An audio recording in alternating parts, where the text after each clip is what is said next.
En la Raya, con Cecilia Orozco Tascón, periodismo crítico e independiente.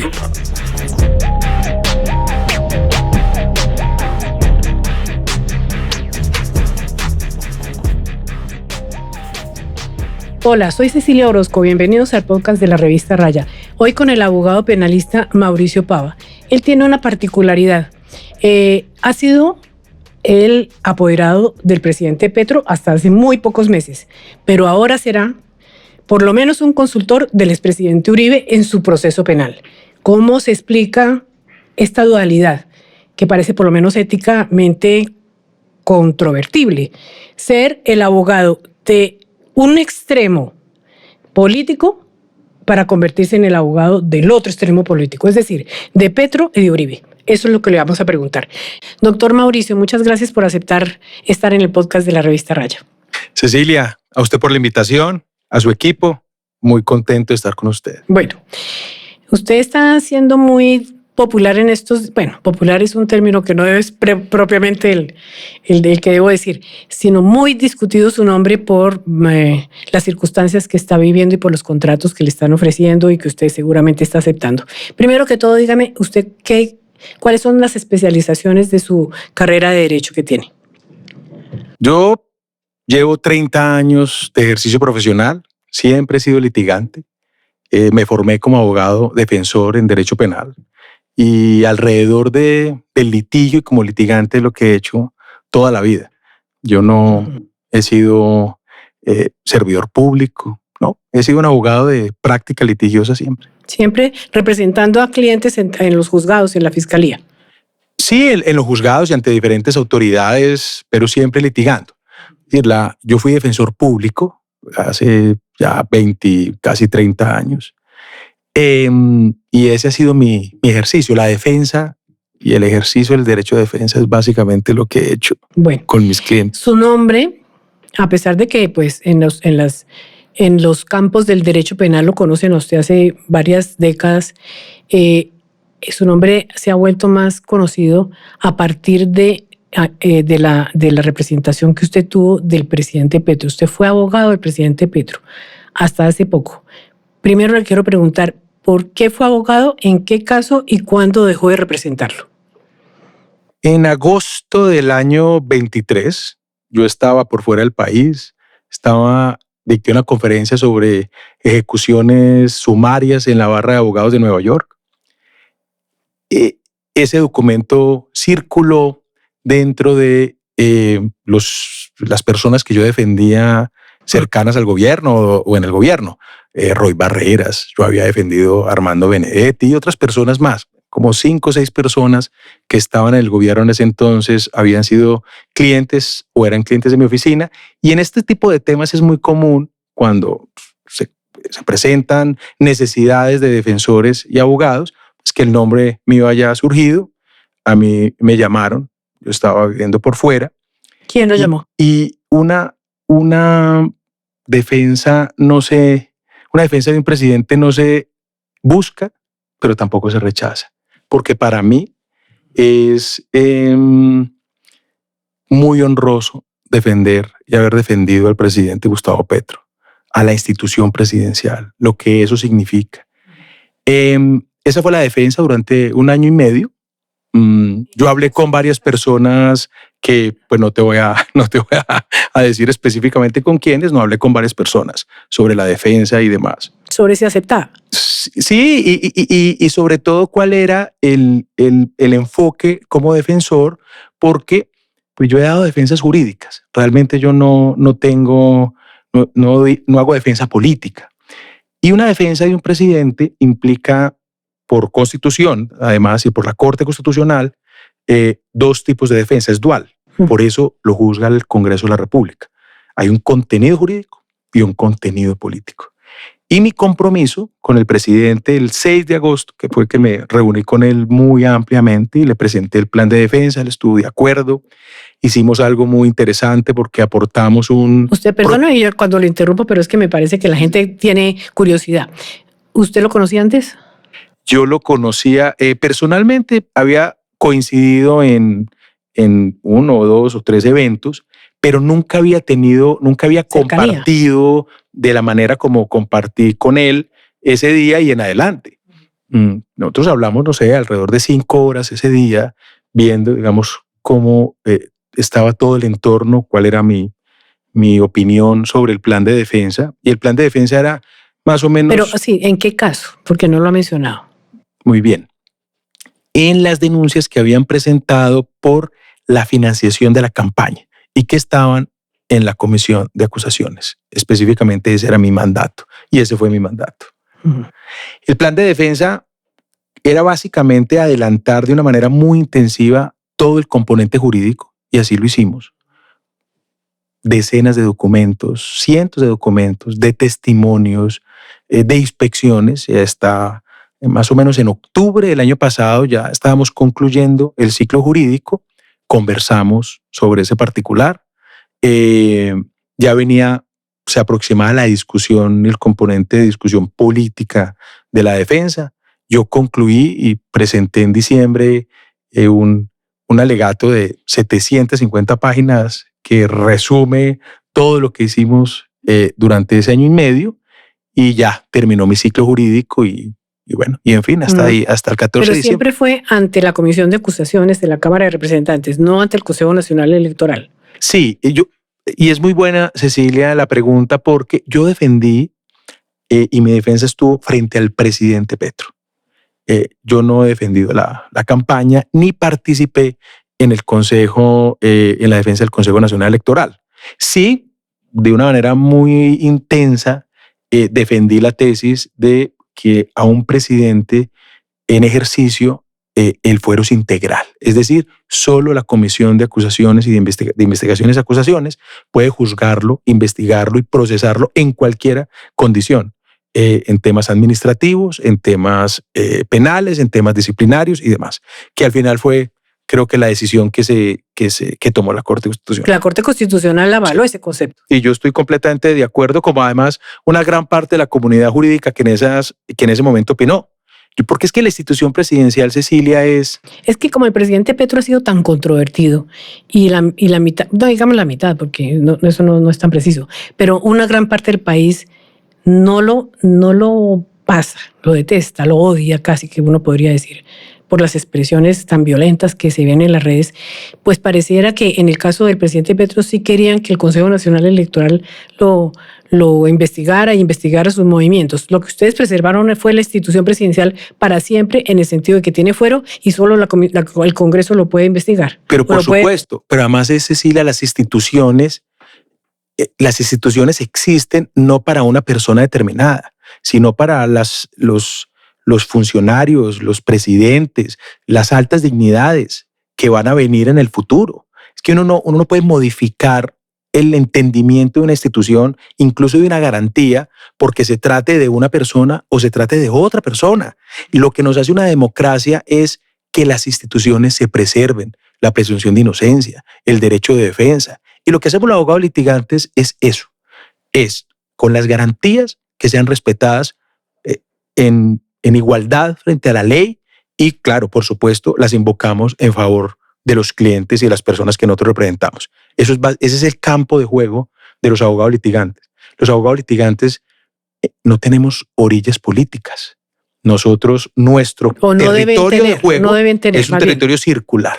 Por eso yo he tenido personas que he defendido del gobierno del presidente Álvaro Uribe, del presidente Juan Manuel Santos, del presidente Iván Duque y ahora del presidente Gustavo Petro. Bueno, eso es algo de lo que le voy a preguntar después. ¿El presidente Petro no hubiera querido que usted siguiera siendo su abogado? Yo entendería que sí, pero no lo sé. Le pregunto. Nosotros conversamos a mediados de octubre del 2024. Y la conversación es muy, muy fácil, te la puedo resumir. El ciclo jurídico ya se va a terminar y viene el componente político que es parte muy importante dentro de la discusión que se plantea en una investigación de un presidente en el Congreso de la República y la Corte Constitucional y la Carta Política así lo determinan. Yo no tengo esa competencia, no estoy capacitado para dar una defensa política. Luego yo me puedo volver un peso muerto en una defensa donde yo no voy a ejercer defensa política. Y esa fue la conversación que nosotros tuvimos. La tuvimos en septiembre, la tuvimos en octubre, en noviembre y en diciembre, cuando ya presentamos nuestro alegato. Ahí terminamos nuestra fase y nuestro ciclo jurídico, que había sido conversado desde 1 año y medio antes. Muy bien. En estos días su nombre ha vuelto a circular porque el periodista Daniel Coronel escribió una columna en la que contó que el entorno del expresidente Uribe, quien ya está condenado, como lo sabemos, en primera instancia a 12 años en prisión, lo estaba buscando a usted y al doctor exministro de Justicia que hemos tenido aquí en este podcast, Jessy Reyes, para que se unieran a la defensa del expresidente en casación, entiendo, en la Corte Suprema, después de que el tribunal, en donde está en este momento en revisión la condena del Tribunal Superior de Bogotá, diga si confirma esa condena o si la echa para atrás. Entiendo que de todas maneras la columna de Coronel pues causó gran conmoción, porque tanto Jessy Reyes como usted aparecen como unas personas como más demócratas de lo que uno supondría que es el círculo del expresidente Uribe. Y en el caso suyo, en el caso del exministro Reyes, definitivamente él dijo que no, y hace tiempo que él no está litigando. Después de su Ministerio de Justicia cerró su oficina y no volvió a litigar. Usted sí, usted está litigando. Entonces, en el caso suyo se sugiere en esa columna que usted aceptaría que fue llamado por el expresidente Uribe o por su entorno para que le prestara unos servicios. Primero, ¿eso es cierto? ¿Lo llamaron del círculo o lo llamó el propio expresidente a pedirle, doctor Pava, quiero que me represente, quiero que usted sea mi apoderado? ¿Y en qué? Hay varios temas en la pregunta y voy a empezar de la siguiente manera. El profesor Jessy Reyes es una cosa, Mauricio Pava es otra cosa distinta. Entonces te voy a hablar primero por mí. Sí. Como dije anteriormente, yo he adelantado defensas en el gobierno del presidente Álvaro Uribe. Personas, digamos, del uribismo, si lo pudiéramos llamar de esa manera. A mí me aproximaron y me preguntaron, como además ocurre continuamente a nosotros los litigantes y a los defensores, que si yo estaría dispuesto a dar una opinión sobre un concepto sobre el caso del presidente Álvaro Uribe. Yo le dije que si me lo pedía el presidente Álvaro Uribe, si me lo pedían formalmente, yo estudiaba si estaba capacitado para darlo. Y esa fue como la conversación de ese tiempo. ¿De ese tiempo hace poco? Sí, hace poco.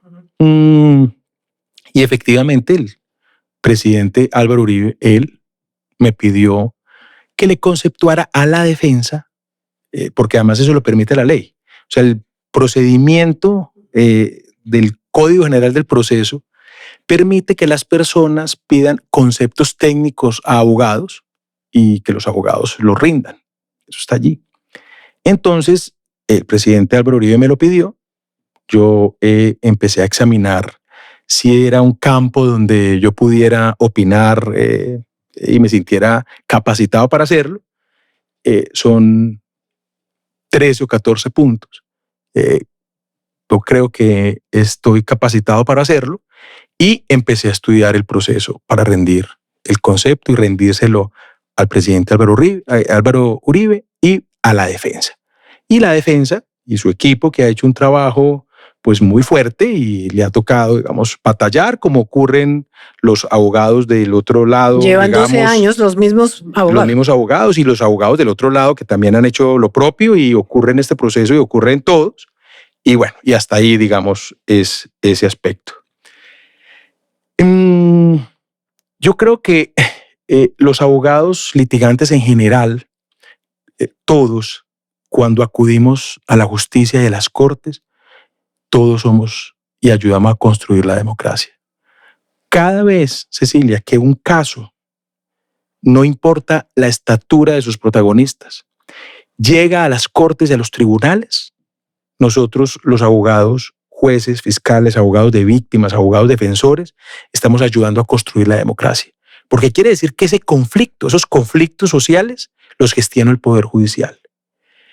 Eso es construir los pilares de la democracia. Y nosotros, los abogados litigantes, ponemos un granito de arena en ese propósito. Se construye democracia porque se resuelven los problemas pacíficamente y de acuerdo con árbitros que uno supone que son sabios, que son los jueces o los magistrados. Entonces, y lo que quisiera terminar con esto es que todo aquellos abogados que en este caso y en otro, y en este todos, los que han acudido a los tribunales, sean abogados de personas de la derecha, personas de la izquierda, del centro, con condiciones ideológicas diversas, son demócratas porque acuden a los tribunales. De eso soy un absoluto convencido.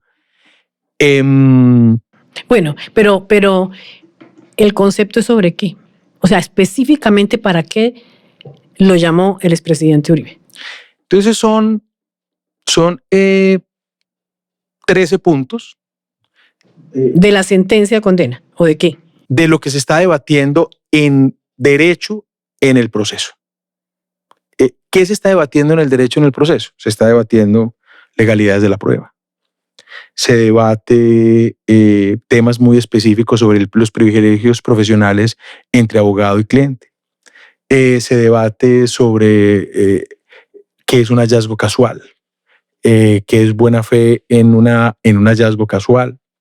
Debaten sobre cadena de custodia. Y hoy, digamos, un número muy importante, las firmas de abogados y los abogados lo hacemos y lo hacen con alguna continuidad, a acudir a pedirles conceptos a otros profesionales que tienen una mirada desde afuera, digamos,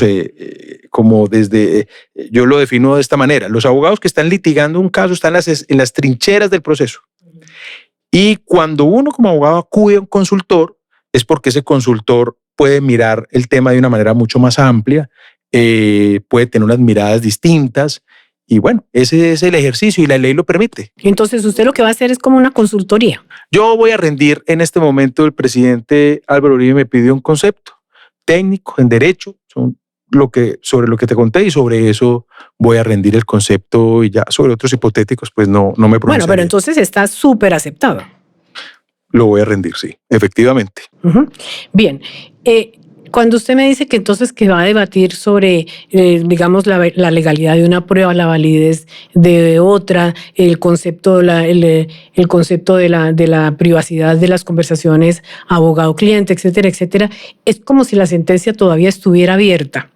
Explíquenos, por favor, si ya la sentencia está dada, por lo menos en primera instancia, y ya está en el tribunal, para que el tribunal, un grupo de magistrados en el tribunal, que se supone que son superiores a la jueza, se supone no, pues tienen una categoría por encima en la rama judicial, y ese grupo van a revisar esa sentencia y ya está los argumentos de sus abogados del expresidente Uribe, o sea, el doctor Granados y el doctor Lombana, que llevan 12 o 13 años, no sé cuánto tiempo con él, hicieron su apelación y la presentaron al tribunal porque es necesario que usted repita ese ejercicio, y porque como si fuera que todavía estuviéramos abriendo el debate en el juicio.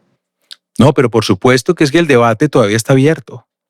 Es que hay una decisión de primera instancia y ahora habrá una decisión de segunda instancia, y esa decisión de segunda instancia le puedo asegurar que va a ser sometida a la Sala de Casación Penal de la Corte Suprema, o por la defensa del presidente Álvaro Uribe, por sus abogados, o por los abogados de las víctimas, la van a someter a la Sala de Casación Penal. O ambos pueden ir a la Sala de Casación Penal dependiendo en los términos en que quede dictada la sentencia de segunda instancia. Y toda esta discusión que se ha dado al interior del proceso va a llegar allí. Y va a llegar a la Sala de Casación, que es una instancia extraordinaria. Y está por encima del tribunal. Está por encima del tribunal. Es la tribunal. última posibilidad de que se discuta el caso. digamos, dentro de la normalidad de los procesos, porque nosotros tenemos la institución de la acción de tutela y eso también es otro mecanismo, pero básicamente en lo ordinario que sucede en un proceso va para la Sala de Casación Penal de la Corte. Y esa instancia extraordinaria tiene dos finalidades. Está constituida para dos cosas. La primera, la protección de los derechos fundamentales. Entonces, nulidades, irregularidades en los procesos, todo ese tipo de cosas se discuten en casación vía derechos fundamentales. Pero hay otro aspecto que es súper importante, que es el desarrollo jurisprudencial. La casación existe para unificar jurisprudencia, para dictar jurisprudencia que no exista sobre casos, digamos, sobre temas que no se ha desarrollado la jurisprudencia, o para, cuando hay oscuridad o ambigüedad, dar claridades. Ese es el objetivo primordial de la Sala de Casación Penal de la Corte Suprema de Justicia. Luego, este es una discusión jurídica y quítele el nombre a Álvaro Uribe al proceso y deje este proceso sin el nombre. Los temas que se están discutiendo jurídicamente, sin duda, van a ser de mucho interés de la Sala de Casación Penal de la Corte para dictar jurisprudencia a todos los jueces, a los tribunales y a la sociedad en general en adelante. Secreto profesional, legalidad de escuchas telefónicas, hallazgos casuales, etcétera, etcétera, etcétera. ¿Por qué esa tarea que le encarga a usted el hoy condenado expresidente no la hacen sus propios abogados? El equipo jurídico que tiene, que además demostraron en el juicio que no son solamente Granados y Lombana, sino que son muchos otros que están detrás de ellos, abogados con mucho recorrido profesional. ¿Por qué no lo hacen ellos? Yo creo que, y lo digo porque... no estoy minimizándolo a usted, desde luego. Entiendo que quieran tenerlo a usted, pero no es un poquito como aburrido para ellos que tengan que sacar de la manga a otro abogado porque ellos no lo pueden hacer, no lo pudieron hacer. Mire, la realidad de este mundo, del ejercicio profesional y en fin, el doctor Jaime Lombana ha hecho parte de equipos de defensa donde yo he estado y lo han llamado a dar un apoyo conceptual, o que dé una opinión, o que acompañe alguna, digamos, con alguna capacidad dentro del proceso. Esto no es extraño que eso se presente en general, y pues este es un tema muy relevante, de unas discusiones jurídicas muy profundas. Entonces es común que hayan miradas de otros abogados, de otras corrientes incluso jurídicas, ¿verdad? Porque hay abogados que son muy fuertes como procesalistas, o en pruebas, o en teoría del delito, o en casación, ¿verdad? Entonces no es inusual que eso suceda. En los grandes casos, en las grandes discusiones, es muy común que uno acuda a consultores externos, o que al contrario acudan a nosotros como consultores externos. Ellos están de acuerdo, supongo, ¿no? Yo tuve una conversación con... Desde luego que el cliente es el que manda, pero... pero yo particularmente yo hablé, por ejemplo, con el doctor Jaime Lombana telefónicamente, y conversamos sobre este particular. Ahora, me parece que no es tan... entiendo lo que usted quiere decir, que como base de la democracia la discusión es muy importante sobre esta sentencia, pero yo, para volverlo en los términos más corrientes de la calle, diría que primero a usted lo contrataron para que intente tumbar la sentencia, ¿no? Y segundo, pues obviamente no lo va a contratar el expresidente Uribe para que le confirme la sentencia de condena, digamos. Es obvio que lo está contratando para eso. Segundo, no es un caso cualquiera. Si uno le quita, como usted dice, el nombre Álvaro Uribe, pues podría ser uno de muchos casos, de miles de casos. Este caso tiene una connotación política innegable y tiene una repercusión en el mundo, en la sociedad inmensa, además con muchos mensajes éticos y muchos mensajes morales. ¿Cómo combina usted toda esa sopa enorme y espesa que se está formando alrededor de la sentencia de condena, que ha tenido por lo demás unos ataques tremendos? No nosotros nos tenemos que tomar en serio como sociedad y sobre todo los abogados, porque el ejercicio periodístico es una cosa, el ejercicio político es otra cosa distinta, pero en el ejercicio de los abogados y del derecho nos tenemos que tomar en serio la presunción de inocencia. ¿Y qué es presumir la inocencia? Una persona que no tenga una sentencia condenatoria en firme, esto es, primera instancia, segunda instancia, y la sala de casación penal de la Corte en los casos en los que procede, debe ser tratado como inocente. Si nosotros no tratamos a cualquier ciudadano como inocente, mientras no tenga una sentencia condenatoria en firme, nosotros no nos estamos tomando en serio la presunción de inocencia. Es decir, la ley lo establece. La ley dice, no trate como culpable a una persona hasta que la presunción de inocencia no sea desvirtuada con una sentencia en firme. Yo creo en la presunción de inocencia. Lo segundo es que los autores en derecho y los filósofos del derecho dicen que el derecho se hace con los casos difíciles. Son los casos difíciles y complejos como este, donde el derecho desarrolla sus presupuestos y sus posturas. Yo de la defensa de este proceso no me había visto ninguna audiencia. Me había visto una en la pandemia, que creo que el doctor Jaime Granados había pedido una audiencia muy especial. Yo no la había visto, me parecía muy procesalmente muy singular. Estábamos en pandemia y me la vi toda. Con un solo propósito. Me parecía muy interesante desde el punto de vista jurídico lo que estaban planteando. Más allá de lo que iba a suceder, digamos, yo no tenía ninguna postura, ninguna posición. Me la vi como un ejercicio académico, un ejercicio de curiosidad dentro de mi profesión. Entonces, este no es un caso como cualquiera otro. Y el derecho, los filósofos del derecho dicen, los casos difíciles hacen el derecho. Luego, aquí hay temas que van a marcar el destino durante mucho tiempo de cómo se aplica la jurisprudencia, y de ahí que sea tan importante, Cecilia, que las garantías, las instituciones dentro de los procesos, como la presunción de inocencia, el derecho de defensa, porque a mí me ha sorprendido un poco, y lo digo, y lo digo con toda tranquilidad, y como hemos hablado, he defendido en todos los espectros ideológicos, y hoy en día estoy en todos los espectros ideológicos porque yo no tengo orillas políticas, ni soy militante, yo soy litigante. Pero me ha sorprendido, por ejemplo, que es muy cuestionadas las defensas cuando presentan apelaciones, o si presentan recusaciones, o si presentan instrumentos o medidas o recursos que la ley contempla. Es que eso es lo que hacemos los defensores.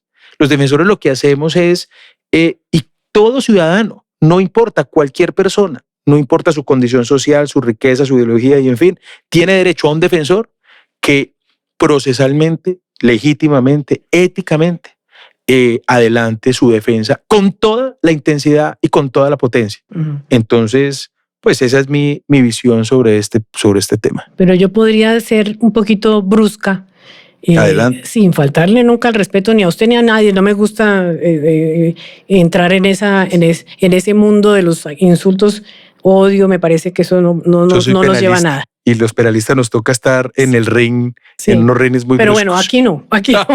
Aquí usted puede pensar lo que quiere y lo respetamos. Entonces yo sí puedo decir bruscamente que a usted lo contrató el expresidente Uribe para tumbar la sentencia de condena. El contenido, el alcance del contenido de la pregunta desde la posición suya periodista puede tener uno. Yo le voy a dar mi respuesta desde el punto de vista jurídico. Todo abogado defensor, o un abogado que se sume a una defensa, o un abogado que vaya a conceptuarle una defensa, es contratado para controvertir una sentencia. Uh-huh. Entonces, si dentro de la acepción que usted plantea, tumbar significa controvertir, discutir, evaluar si hay errores o no jurídicos en una sentencia. Lo mismo de una sentencia de segunda instancia, pues Eso es lo que hacemos los abogados. Pero además, La respuesta es sí. Pero permítame, yo le voy a plantear otra cosa. Como esto, y está bien, porque el principio de publicidad en los procesos implica que los juicios tengan un control endógeno y exógeno. Es decir, lo controlan las partes y la sociedad controla los juicios y los discute y habla públicamente de eso. Eso hace parte, digamos, del modelo de justicia que tenemos. A eso le apostamos. Entonces, pero para nosotros los abogados no es nada extraño, ni para un juez, ni para un fiscal, ni para los magistrados, que nosotros cuestionemos sus decisiones. Imagínese usted que cuando un juez adopta una decisión en audiencia, yo le apelo a una audiencia. Y hace 3 días estuve en una audiencia, me notificaron una decisión en la corte y estuve 3 horas hablándole al magistrado que había tomado la decisión, diciéndole durante 3 horas por qué se había equivocado.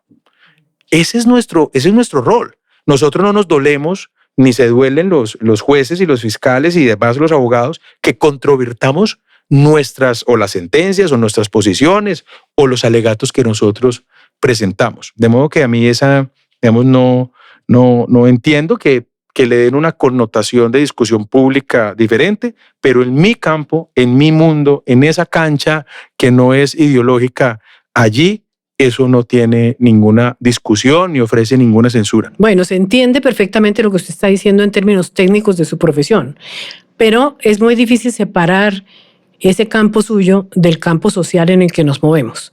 Y lo cierto es que si bien es legítimo que haya controversia sobre algunas decisiones de los jueces y de los magistrados, también es cierto que hay unos excesos sociales que llevan incluso a peligros de muerte, por ejemplo, y eso ya no me parece que sea tan legítimo ni tan permisible. Por ejemplo, a la juez 44 que dictó esta sentencia la tienen prácticamente acorralada con las acusaciones que le han hecho en las redes sociales. Es más, digo yo, exceso desde mi punto de vista profesional de periodista, de defensa política más que jurídica de los entornos del expresidente Uribe. Han presentado, por ejemplo, cartas de 35 abogados. Muy curioso porque esos abogados, la mayoría no son penalistas, atacando la sentencia, no como usted pretende hacerlo, sino políticamente, sugiriendo que es una persecución política del gobierno, de los sectores de izquierda, etcétera, etcétera. La raya ética de un abogado como usted entre su ejercicio y lo que no es tan legítimo del lado que usted va a estar ahora, ¿cómo se traza? Yo me paro en la raya del respeto por el Poder Judicial. Usted nunca me va a ver. Además está en la revista Raya, ¿no? Sí. Usted nunca me va a ver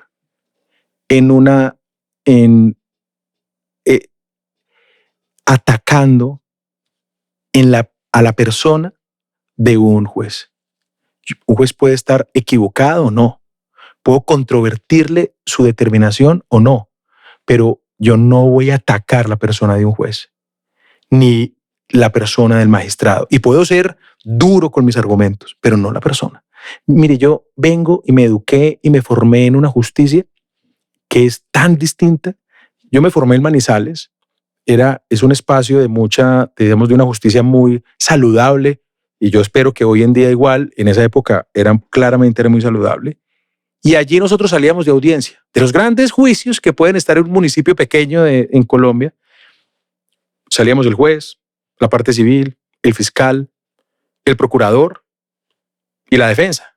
Terminábamos las audiencias y nos íbamos para un café a conversar toda la tarde. Nunca hablamos de los procesos. Y como son ciudades tan pequeñas y municipios tan pequeños, por lo menos en ese entonces, de ahí a veces salíamos y nos íbamos a un sitio a oír tangos, que era la música muy propia del mundo. Muy propia de Manizales. Y del mundo judicial. Sí. Nunca hablábamos de los casos y nos tratábamos con respeto, porque al final los compañeros de trabajo de un litigante son los fiscales, son los jueces, porque eso es a las personas a las que se encuentra todos los días.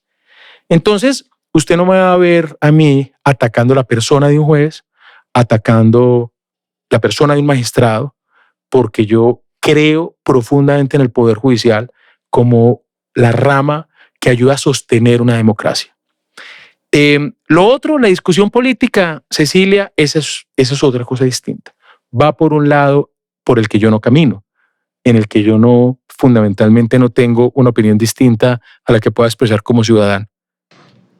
Eso es muy difícil para que, bueno, usted puede intentar no contaminarse, pero creo que la discusión pública que se va a presentar de aquí para adelante va a tener algo que ver con eso, porque es muy difícil no mezclar las emociones y los sentimientos políticos con las cosas jurídicas, como en este caso tan controvertido y tan fuerte, y con una persona con tanto poder como el expresidente Uribe. Mi pregunta siguiente es: en el campo de la ética pública. Usted viene de ser abogado del presidente Petro y bien lo dijo al principio, me siento más o menos, no recuerdo las palabras exactas, orgulloso de haber sido el abogado del presidente Petro. Y ahora va a ser el abogado, si bien en un tema específico y no en todo, del expresidente Uribe, y estos dos personajes son, pongámoslo en términos suaves, son los rivales políticos extremos que tiene Colombia, casi dividida en dos. ¿Cómo concilia usted? Entiendo perfectamente que usted tiene su carrera profesional y que tiene derecho y libertad de ejercicio profesional, pero ¿cómo concilia su conciencia en haber sido abogado de un extremo, del personaje máximo de un extremo político del país, para ser el abogado del personaje del otro extremo político? Primero empecemos con la conciencia. Uh-huh. Yo soy un abogado defensor y litigante, y mi conciencia funciona en función a los principios éticos que rigen mi profesión y mi oficio. Y no solo el mío, el de muchos colegas a los que respeto profundamente. Nosotros defendemos a la persona, porque, Cecilia, un proceso penal es una tragedia personal. Es una tragedia para la persona que está siendo juzgada, para su familia, se entiende, el que está sentado en el banquillo. Así es. Pero también es una tragedia para aquellos que puedan ser víctimas de las conductas que están siendo juzgadas. Totalmente. Esas son personas de carne y hueso. Los litigantes, y yo particularmente, yo no defiendo el político. Yo defiendo a la persona que tiene el derecho a que sus abogados, yo no estoy en las trincheras de este proceso, pues eso lo va a conceptuar para la defensa, pero que tiene derecho a tener abogados y a tener un abogado que abogue por él, que plantee los recursos que considere que pueden ser procedentes. Luego, la ética de nosotros está en una cancha distinta a las ideologías. Nosotros somos litigantes, no militantes. Y mientras conduzcamos nuestra profesión, decía mi profesor de Manizales, con la frente en alto y por la calle Rial. Mientras nosotros nos conduzcamos con ética, con ortodoxia, en la línea de la ley, estamos haciendo lo que nos corresponde, y ese derecho lo tiene cualquier ciudadano. Te quiero contar, por ejemplo, para terminar, nosotros en la firma mantenemos una cantidad importante de casos pro bono, de defensas gratuitas. En este momento estamos adelantando la defensa gratuita de un periodista que consideramos está siendo abusado por el poder punitivo del Estado. Hemos llevado defensas de personas que sin ningún recurso, y consideramos que es injusta la condena, y hemos tutelado en la corte y han salido adelante esos procesos, porque el grupo de trabajo que me acompaña, con el que hace parte de la firma, y yo creemos en el derecho a la defensa y en la defensa de las garantías de cualquier ciudadano. Si no creemos en eso, los abogados, nosotros entonces no le estamos apostando a la democracia, a un Estado constitucional de derecho. Yo entiendo la discusión política, lo entiendo la discusión periodística, perfectamente lo entiendo.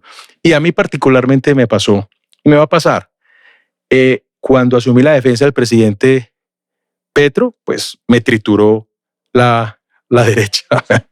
Muy seguramente, ahora que voy a conceptuar para la defensa del presidente Álvaro Uribe, pues me la va a triturar la izquierda.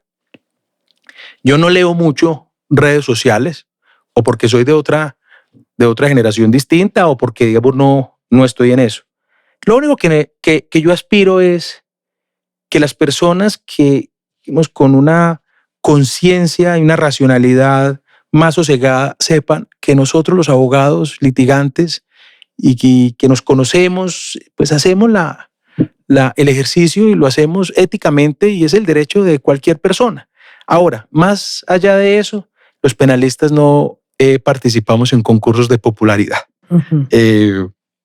Hacemos la tarea que nos toca. Sí, no pensemos en los dos personajes, Petro y Uribe, por un momento, aunque obviamente si eso es lo que llama la atención todos los días de todos los colombianos y de todas las instancias, no solamente las judiciales, sino las políticas, las sociales, las económicas, etcétera, pues obviamente esa es la importancia que tiene este caso específico y su presencia en ambos lados.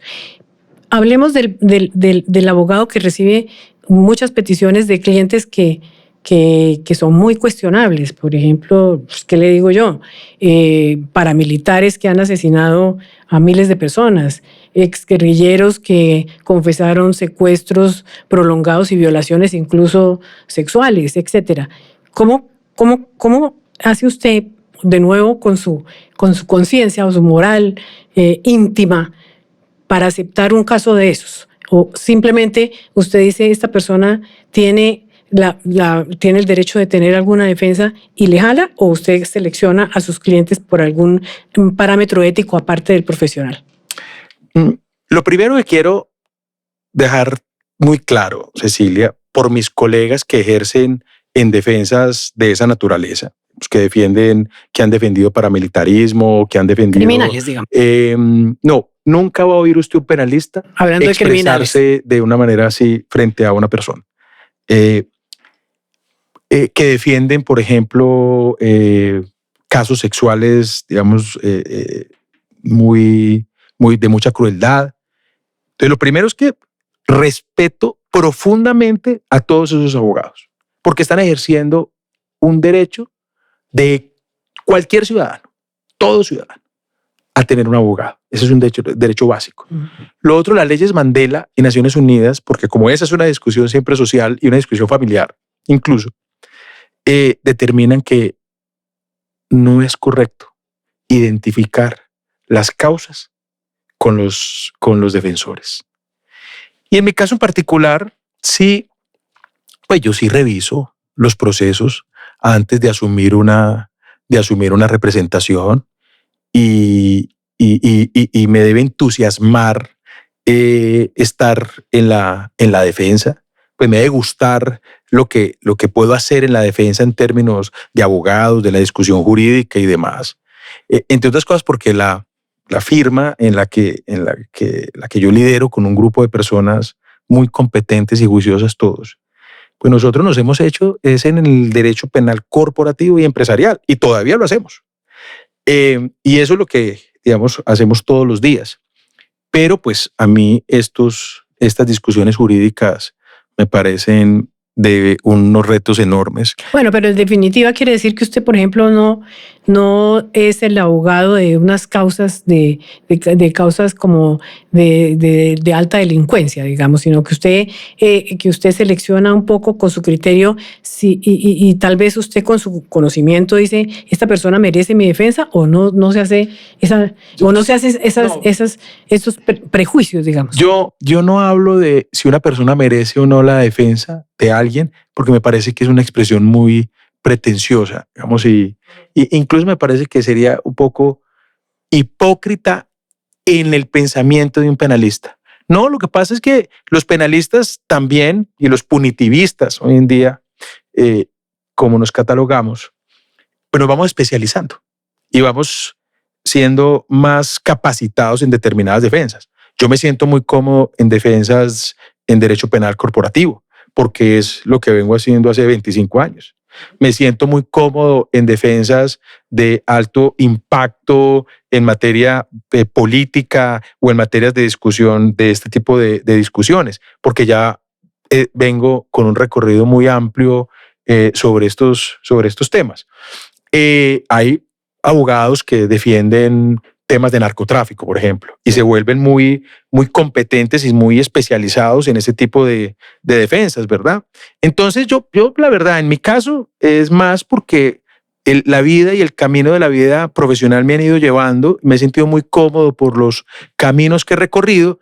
Luego, esos son los tipos de defensa que la firma y que yo asumo, pero le quiero terminar contando algo. Muchas veces les digo en la oficina, mire, necesito que ese caso pro bono que está allí, de una persona que está detenida en una cárcel por un delito que puede ser, digamos, cruel o fuerte, vamos a ayudarle gratuitamente a esa defensa, porque yo quiero que ustedes vayan a una cárcel. Porque un penalista tiene que saber qué es una cárcel. Porque de pronto El horror de una cárcel. El horror de una cárcel. Porque de pronto nos volvemos muy, muy por fuera de la realidad y nos volvemos en defensas en derecho penal corporativo y de mucho brillo, pero el derecho penal está en lo que pasa en las cárceles, también en las congestiones, en lo que sucede con ese ciudadano común que o es víctima o es victimario de delincuencia incluso muy atroz. Uh-huh. Bueno, entiendo que ustedes tengan una terminología específica y que los penalistas, aparte de esa terminología, se vuelven como muy técnicos, ¿no es verdad? Pero, por ejemplo, en derecho internacional humanitario hay criminales de guerra. O sea, sí se puede hablar de criminales no peyorativamente, sino realmente en sustento en las convenciones internacionales, inclusive en los tribunales internacionales de guerra está esa terminología. Pero ustedes como que se abstraen un poco de la culpabilidad, para no hablar de la presunción de inocencia, sino más bien ustedes parten de la base de que todo el que los va a buscar, incluyendo, no hablemos de los narcotraficantes ni de esa categoría, sino por ejemplo los políticos que lo buscan a usted, que todos ellos presumen su inocencia, pero porque hay muchos factores alrededor y muchas circunstancias que les indican a ustedes que realmente están diciéndole la verdad a ustedes, porque para ustedes también les pueden mentir. Quiero decir, ustedes parten de la defensa, pueden estar equivocados. Mire, sinceramente o no los engañan. Claro, todos nos podemos equivocar. ¿Por qué soy tan cuidadoso con este tipo de respuestas? Porque tuve una experiencia brutal que me enseñó y me puso en mi lugar hace mucho tiempo. Yo estaba en la universidad, yo soy de la Universidad de Caldas, y un general de la República, que no hablaré pues de su nombre naturalmente, fue procesado por una masacre, un tema muy atroz. Yo vi en noticias, yo era estudiante de Derecho. Cuando vi en noticias y la decisión del Tribunal Militar había sido benigna, y mi pensamiento fue, claro. Por ser Tribunal Militar. Claro, lo ayudaron. El tiempo pasó, los años fueron pasando, y a la oficina donde yo estaba asociado, llegó el proceso de este general. Había sido condenado este general en términos figurativos por la Corte Constitucional, por la Corte Suprema, por el Consejo Superior de la Judicatura en ese entonces. Es decir, todas las autoridades que habían conceptuado habían determinado de una u otra manera que ese general era culpable. Después de varias conversaciones, porque nosotros no veíamos mucho el proceso, porque ya teníamos un prejuicio de antemano, estudiamos el proceso. Nos convencimos que ese general, que había recorrido no sé cuántos años, era inocente de los cargos que le estaban haciendo. Pero Cecilia, absolutamente inocente. Y lo defendimos con todo el propósito y con toda la entrega. Desde entonces, yo soy muy cuidadoso como abogado, si usted me pregunta como abogado, para opinar sobre un caso determinado si no conozco las entrañas del proceso, porque uno puede ser injusto con el funcionario judicial que emitió una decisión. Puede ser injusto con los abogados digamos, de las víctimas, o los abogados de la defensa, o con el procesado. Entonces, como abogado, yo no voy a expresar una opinión si no conozco las entrañas. Como ciudadano puede que a veces se me vaya la lengua en alguna conversación, pero en un café, privadamente. pero en privado, exacto. Y sí creo en un proceso donde, pues, entendamos que cuando llegamos a las cortes allá estamos resolviendo y gestionando un conflicto, que es lo que nos hace una democracia y una sociedad civilizada. Bueno, para volver entonces al caso que nos importa, expresidente Uribe y su sentencia, ¿cuándo usted tiene que presentar ese documento y por qué? Ya vamos a terminar, pero me parece extraño. ¿Por qué? Usted dice que de todas maneras ese caso va a llegar a la corte, pero partir de la base de precipitarse, lo digo entre comillas y periodísticamente, precipitarse a contratarlo a usted para que dé argumentos a la corte como superando, como pasando por encima de lo que el tribunal todavía no ha decidido, es porque se está sintiendo perdido el expresidente. Digamos, se siente agobiado, por supuesto, humanamente, pero estoy hablando jurídicamente. No. El caso va a llegar a la corte por cualquier camino. O por el camino de la defensa, o por el camino de los abogados de quienes se han presentado como víctimas, o de ambos. Es decir, no hay que ser, digamos, un genio procesal o un abogado muy avesado para estar absolutamente seguro que este es un caso que llega a la corte. Cualquiera de las dos partes va a llegar a la corte. Pero... Y cuando llegue a la corte, las dos partes van a tener que discutir lo que se vaya a discutir en la corte.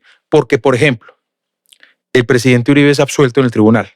La parte que representa a las víctimas va a presentar una demanda de casación. El equipo de defensa, los abogados que el doctor Jaime Lombana, el doctor Jaime Granados y el equipo que está allí va a presentar una réplica contra las demandas que se vayan a presentar.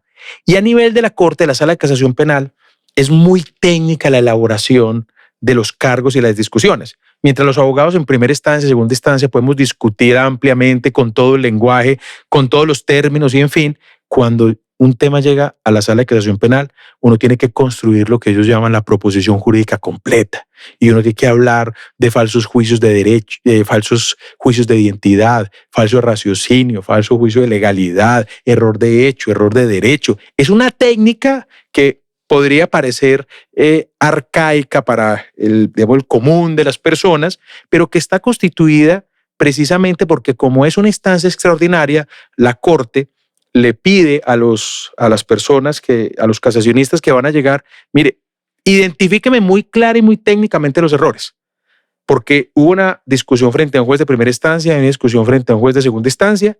Luego, si yo voy a revisar este tema, identifíqueme de una manera concreta, clara, dónde están los errores. Y si usted me identifica muy bien dónde están los errores, entonces yo voy a revisar.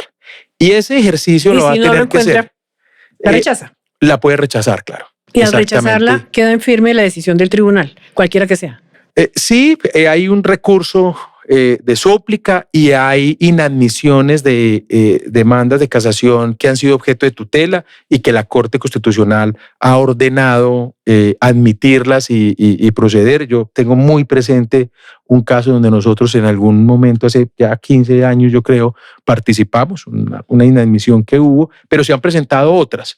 Entonces, pero en el planteamiento ordinario, en el juego de la normalidad de un proceso, pues hasta ahí llega, ahí hasta la sala de casación. Ahora, para terminar, doctor Mauricio, es que me parece interesante que, como regreso a la crítica que subyace en la columna de Coronel, es un poco como ustedes, estando de un lado, se pasan para el otro. Ustedes, me refiero a usted y al exministro Jessy Reyes. ¿Usted está trabajando este tema con el exministro o no tiene nada que ver? Por eso cuando me hiciste la pregunta al principio, dije, el profesor Jessy es una cosa y nosotros, Mauricio Pava, es otra cosa distinta. Usted, permítame, Cecilia, yo le planteo la respuesta de esta manera. Por la vida profesional del doctor Jessy, personal, profesional y académica, yo creo que es uno de los abogados de mayor ética y prudencia que hay en la comunidad jurídica. Usted lo conoce, usted trinó. Le quiero contar que un amigo en común, un abogado en común que tenemos, fue el que me dijo el jueves apenas de la semana pasada que el doctor Yesid había opinado académicamente en un blog. Mi pensamiento en ese momento es, si el doctor Yesid opinó académicamente, él no se vincula como consultor ni como consultor de parte en un tema, porque usted lo conoce, porque la comunidad jurídica lo conoce. Y eso pude corroborarlo después, incluso con la lectura de la columna de Daniel, porque él allí, el exministro Yesid ya había expresado que él no le interesaba el proceso. No es extraño que las firmas de abogados acudamos a consultores. El doctor Yesid no está como consultor, ni nosotros hemos acudido como consultor. Entonces no he entendido un poco la conversación que se ha dado alrededor de esto, porque le digo la verdad, la ética en el comportamiento del doctor Yesid ha estado siempre libre de cualquier duda, y no solo por hoy, sino ese es el producto de toda una trayectoria y de todo un caminar en su vida. Eso yo creo que es básicamente lo que yo podría decirle a usted. Entonces, no, él nunca ha estado al lado no ha estado en un lugar y después en el otro. Eso me ha sorprendido un poco y yo en eso sí quisiera también pronunciarme sobre la pregunta. Incluso, él estuvo aquí hace como 2 meses, y lo digo porque yo estuve en la oficina viendo el modelo y el formato del programa, de este podcast, para no ir a meter la pata para entrenándose para hoy. Sí, yo dije, con Cecilia el tema es a otro precio. Entonces, ella es una periodista de verdad. Y yo hice una revisión y dije, vamos a ver cómo funciona y cómo pregunta. Y ahí me encontré el podcast de Yesid, que fue creo que hace 1 mes y medio, donde expresó también una opinión académica. Luego, pues, esa es mi consideración. Entonces, para concluir, agradeciéndole mucho su presencia y que me haya respondido todo lo que quise preguntarle, aunque sé que a veces son preguntas incómodas y molestas a veces también. Eso habla bien de su talante democrático. Entonces, usted aceptando, como ya aceptó, el encargo del expresidente Uribe, ¿está cómodo? ¿Se siente cómodo y va a echar hacia adelante y va a presentar su concepto y hasta ahí llegará, o tiene un plan de largo plazo con él y en su representación jurídica? Sobre el último punto, digamos, no respondo sobre hipotéticos. En este momento estoy estudiándome con juicio el proceso para empezar a rendir el concepto. Es un concepto de 13 puntos, digamos, muy, muy nutrido, y eso pues va a requerir un estudio pues serio, profundo. Son cientos de documentos y un proceso extenso que lo conocen muy bien los otros. Yo estoy en el proceso de estudio. Por supuesto que me siento cómodo, Cecilia. Yo siempre me voy a sentir cómodo cuando pueda participar en la defensa de los derechos y de las garantías de una persona, de su presunción de inocencia. Y creo que está absolutamente claro que no importa en ese trabajo que he hecho durante mi vida cuál es su ideología política, su condición económica, su condición social. Yo soy un enamorado del derecho penal, de la defensa en el derecho penal. Yo no soy litigante porque eso es lo que me haya tocado hacer en la vida, fue mi elección. Yo hago lo que me gusta hacer. Y entonces siempre, no solo en un caso quitémosle el nombre de Álvaro Uribe. En cualquier caso en el que esté, me voy a sentir muy cómodo si estoy defendiendo las garantías, los derechos que esa persona tiene, porque además creo que cumplo con un propósito, y es que ponemos un grano de arena para construir democracia. Porque, insisto, cada vez que acudimos a la Corte y a los tribunales, estamos construyendo la democracia y estamos haciendo paz en nuestro país. Así es. Muchas gracias por la invitación. Muchas gracias a usted por venir. En la Raya con Cecilia Orozco, un podcast de Revista Raya. Cada semana, un nuevo capítulo.